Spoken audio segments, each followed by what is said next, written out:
It may be a holiday week. People may be going to the Cape or the Hamptons, Will, a big Hamptons guy, but we're here providing content for you. Of course, you're listening to the All 32 Pod, a proud member of the CLNS Media Network. Show brought to you by Prizepicks, North America's #1 daily fantasy sports app. Download today, use the code CLNS to get $50 off your first 5 Prizepicks.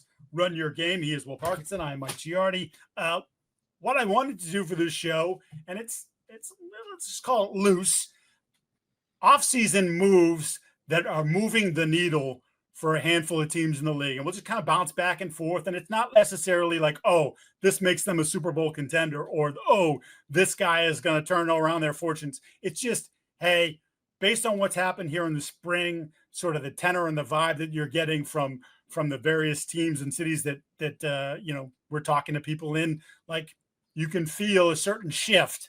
And so I figured, Will, this would be a good way to sort of keep the pod going, have some good discussions about maybe people that we haven't talked about, some that we have quite a bit. Yeah. But I wanted to start. I'll kick us off, and I'll give you the idea here is Cam Ward for the Tennessee Titans. You're like, duh, Giardi, he's the #1 pick. He should move the needle. Look, the way that Brian Callahan, his staff, the way some of the players on that team are talking about him, it's different. And I've heard the phrase used from a bunch of different people, including people in the media, about athletic arrogance. And Cam Ward is playing that way.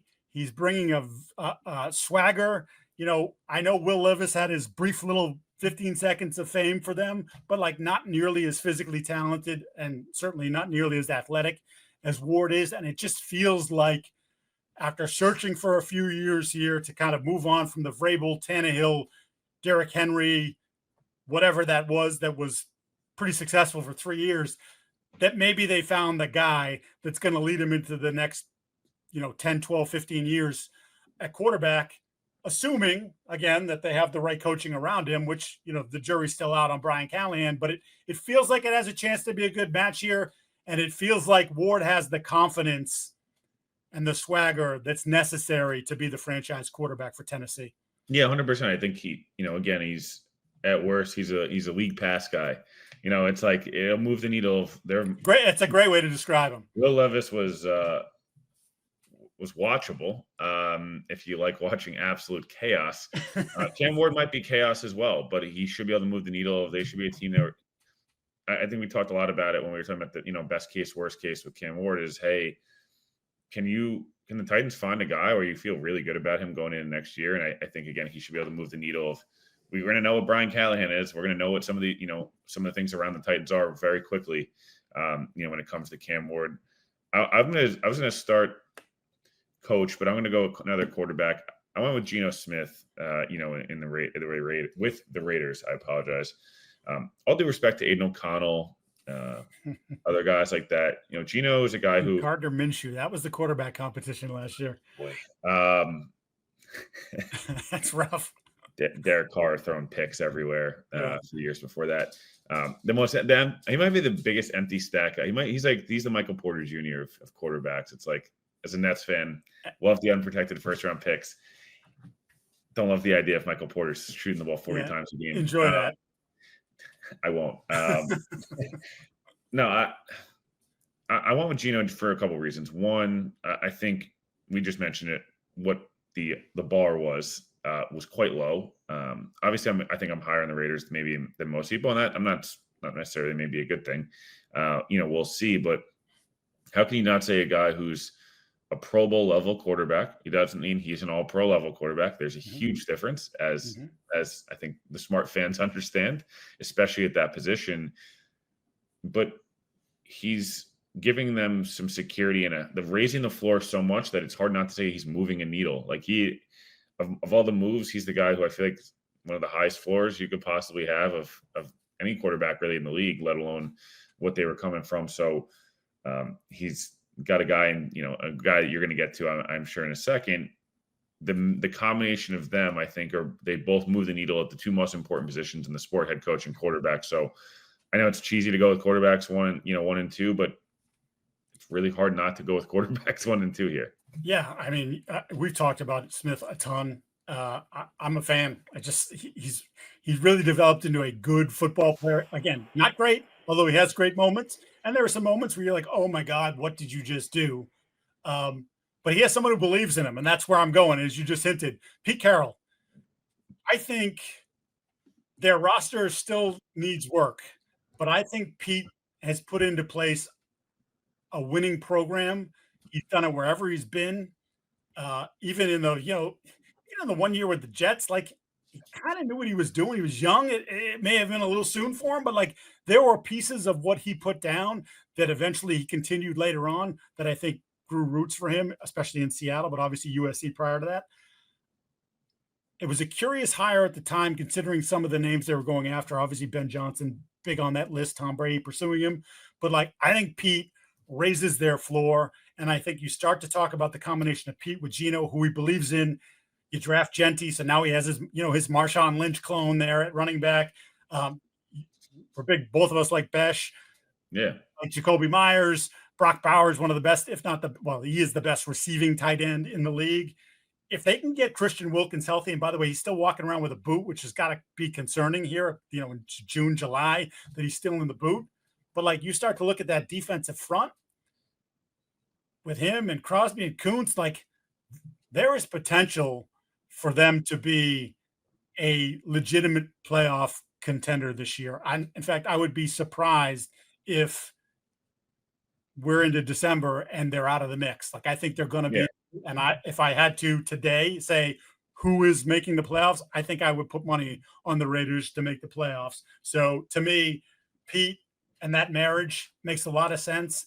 And when you look at some of the other hires and some of the other hires that have happened in the last few years, like I put Pete way up there. Like I trust that Pete has still got something to give to the game and that it's going to give Vegas a jolt that they haven't had.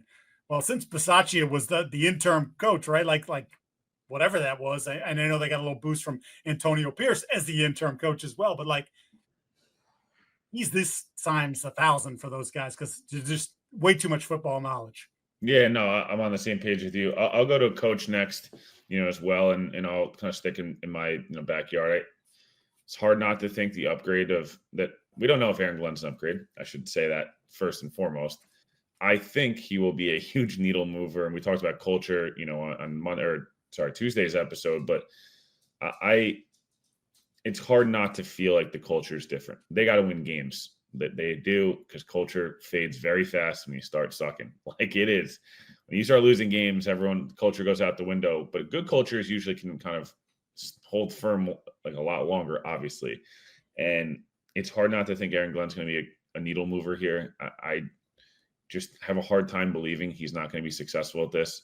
Again, I don't know because none of us know. He's never even coached the practice with pads on as a head coach. But everything you've seen as a player, as a scout, as a coach, what I've seen in the last 3-4 months, every single person I've asked, like, I don't know. It's hard not to think he's going to move the needle. And they were one of the worst coach teams I've ever seen in my life. Pop Warner, high school, JV, college, doesn't matter. Like they were that bad coach-wise last year. Got really bad, really ugly in game plans, in-game decisions, who's playing where. It was a mess.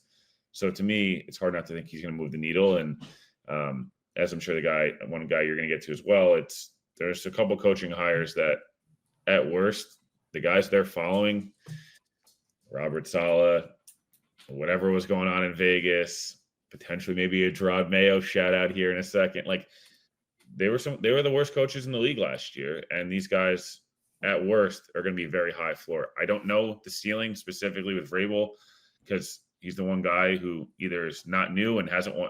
Pete has won a title and everywhere he's gone in terms of college and pro. Aaron Glenn's never been a head coach. Vrabel's almost gotten there. So you think he can? I don't see why he shouldn't be able to be a coach that can win a Super Bowl. But yeah, I just think it's hard not to think again, quarterback and coach should move the needle the most. Am I crazy to think that the floor for the Jets is 6 wins, 7 wins? Like I'm talking floor because there is. I keep coming back to it. I'm a fan of the guys on defense, and I don't. You just talked about some of the coaching aspect of it. having Glenn and the aggression that he wants to bring to the defense, I think is going to pay dividends for some of the guys that are there that had been very good players prior to last season.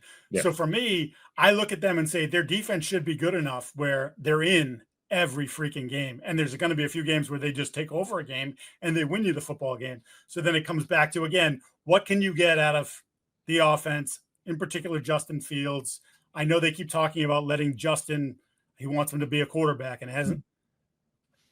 The dude, one of your strengths, maybe your superpower as the quarterback is your running ability. So please don't take that off the table. And if that's not taken off the table and he's willing to do some of that stuff, like 6-7 wins should be the floor. And then, if there's more there offensively, if there's more there with the new OC, then maybe 9 wins is a possibility. Yeah. Like I just, to me, I'm talking to the guy who's you're always glass half full. I'm just, to me, 9-8 should be the barometer. And I think in today's NFL, because of, so would you be disappointed with 7-10? No, but depending on how it looks, because if it looks like it did 2 years ago where they won 7 games and it was like you had no business winning 7 games, that's not to me. It's more an eye test with them of like, I think that was the reason Gerard Mayo got fired last year, was the eye test was horrendous. Right. It wasn't that they were not good. 100%. That they looked unprepared. There was no direction, vision. If the Jets win 6 games, but you're like, dude, a couple things here or there, and like their win mark, whatever, their point differentials like even. It's like, how did they lose 5 of those games? And to me, that's where or whatever, they have a couple wins where you're like, wow, dude, they went into Buffalo and won. Like, what was that? That's what I think I'm most interested in the developing of players. For too long, these guys are high draft picks and everyone loves them coming out of college, and it's like the right mindset, all these different things. And they get there and it's like, why are they regressing? Like that's what needs to change for me. And then obviously wins being paramount. Of no one gives a crap if you don't win football games. Yeah. I mean, to kind of bring it back to Glenn, I just think I haven't talked to anybody in the years covering the league, doing this, a lot of people. And it's just like his name, you bring up his name and people are always like, he did it the right way. He loves the ball. He loves ball. Like, he's fully invested. Some people may argue that Robert wasn't fully invested, particularly near the end. So just, you've got that guy and he's all in, and he's going to make sure guys are with him. And if they're not, they won't be here. I would use this example. I would say a lot of people like to golf. I think when it's talked about too much, that means your head's not in the right place. I think a lot of guys in the NFL golf quite a bit. Yeah. And I hate when people are like, oh, I can't believe these guys, like, how dare they? Michael Jordan was golfing before games. You know what? No one cared because he took care of business. Yeah. Like, at the end of the day, man, you got to produce in the field. That off the field stuff starts to catch up with you. Yeah. Yeah. I also heard big on pizza places. I wanted to experience a lot of pizza places. Just want something to throw out there. Like, speaking of throwing stuff out there, Prizepicks, the best place to get real money sports action. Over 10 million members and billions of dollars in award winnings. Prizepicks has made daily fantasy sports accessible to all. You just pick more or less on at least 2 players for a shot to win up to 2,000 times your cash. And when I talk about 2 players, hey, Aaron Judge, more than a half home run? Is he on a heater? Cal Raleigh is hitting bombs. The big dumper?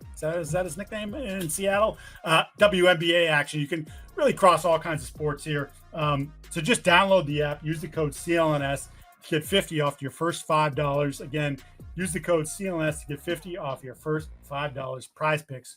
Run your game. You were teasing it about a potential Gerard Mayo.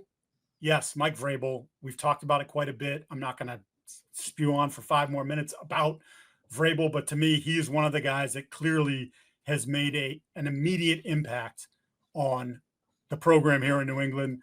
It's bringing in a support staff that understands the game, that's been around each other for a long time. So there's great synergy between the staff. He brought his guy Ryan Cowden to help oversee the front office along with Matt Groh and of course, Elliot Wolf, who remain in place from the previous regime. But, really what it feels like, at least on paper, a really successful draft, an aggressive offseason where they spent money. They tried to spend even more of it. Some guys just decided, Chris Godwin, Ronnie Stanley decided to stay home. But there's a clear vision for what Mike wants, how he wants the football team to play. And I think that's been lacking. And I think it was lacking. It wasn't just lacking last year. I think it was lacking at the end of Belichick's tenure as he did his, goofy stuff with the coaching staff and went to a smaller staff and Matt Patricia and Joe Judge. There's none of that here with Mike. And look, he's brought some of his own guys. So that's going to happen. But I just felt like what I watched here in the spring was something I haven't seen since maybe pre-COVID with Belichick and Patriots. So I'm not saying it's going to have the same success. I don't know. As you've mentioned with Glenn, we haven't seen him coach. Glenn has never coached as a head coach, a practice with full pads. Vrabel has, but not with this group. So we'll see what it looks like in the summertime. And obviously there are still questions on the roster, but I just think it's already pointed in the right direction. And you can already feel them getting out of the muck and the mire that they've been stuck in for the last couple of years. And that's refreshing, whether that leads to 8 wins, 10 wins, 13 wins, as I roll my eyes. I don't know. I just know they're in a much better place as they head into 2025 than they've been any time over the last 5 or 6 years. Yeah, I'm gonna throw a monkey wrench at you here. That's my last two. I'm gonna do 2 ones that I think negatively moved the needle or didn't improve actually at all. And I'm not gonna go on the whole Dolphins thing again. I really don't understand for the 800th time. Me and Mike covered all of what happened there. I don't get it. I'm not sure I ever will really get it until we see it. And if maybe it works and we're all wrong, but the vision there makes literally 0 sense. So, I'm trying to not be a dick about the Bengals here. I just think this offseason, to me, they had a shot to really go for it. The Bengals just in general. Maybe they end up figuring it out because, again, I do think we put a little too much stock in that, the one run right post COVID that they beat they did beat the Chiefs once in that 2021 AFC title game. And hey, if Aaron, they get away with a Aaron Donald hold, Jalen Ramsey slipped and whatever, maybe history is different, but it's not. And yes, they beat the Bills, and then the DeMar Hamlin, he was in the stadium, whatever, the whole thing. Yes, those all happened. That's been pretty disappointing, if we're being honest. And I felt like their offseason as a whole, they moved the needle the wrong way. I just don't. They draft Shamar Stewart to replace Trey Hendrickson. They're not paying either guy. And again, Right. It makes no sense. They've handled that poorly. I felt like this was a chance to double and triple down on they go and hire Al Golden to be their defensive coordinator. Who You love Al Golden. I just don't understand. The dude made it the call I can't, man. It's whatever. The whole point being, to me, I feel like just as an organization and a team, nothing improved for me. I feel like it took them forever. Yeah, sure, they got T and Jamar done. It took them 12 months longer than it needed to be done.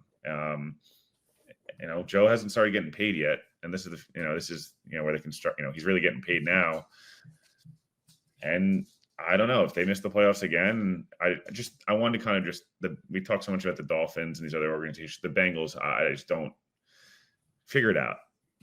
Pay or don't pay. It's quite simple. Last one, I'll kind of give, here, and I don't quite understand, I guess, the needle mover to me that doesn't make the most sense. I'm trying to think how I can, again, not be too much of a douche here. The Cowboys, I've said a couple of times on the show, and the Giants, but I'll use the Cowboys here. They didn't do anything to me that was forward thinking at all. Sure, actually, you give them credit for the Pickens deal in a sense of hey, they recognize receiver, and they finally actually went with we're just going to bet on talent and hope that our culture is the brand can get him to play for a contract. But overall, all due respect to Brian Schottenheimer, that wasn't a needle mover. Mike McCarthy was a damn good coach. What are we doing? Like, that's a negative needle mover to me. Their floor is not anywhere near as high. Their ceiling is just as high to me because if Dak's healthy and all these different things, but I think they moved the needle the wrong way in terms of their floor. And they still didn't pay Micah Parsons. And if you're not going to pay him, then move him. Like, we got rid of Tank Lawrence, who you can say whatever you want. I don't know. That dude against the run and like his toughness and mentality was a huge thing. I just don't. Diggy Zua we paid, and that's great, but like I just don't understand the Cowboys and the Bengals. To me, I want to give as a negative needle mover. A needle moving in the wrong direction. Yeah, just like the Bengals could have said, "Hey, Zach Taylor, it's been nice, but we have this guy, and we want to go. We're going to go all in with Ben Johnson. We're going to be like, we're going to go make the splash move, like Ben Johnson, Joe Burrow, Jamar Chase. Everyone's like, whoa, right." I'm not saying even Ben Johnson's going to be a great coach. I just feel like there was like, wow, there was a little window there of some guys, and instead they kind of went with like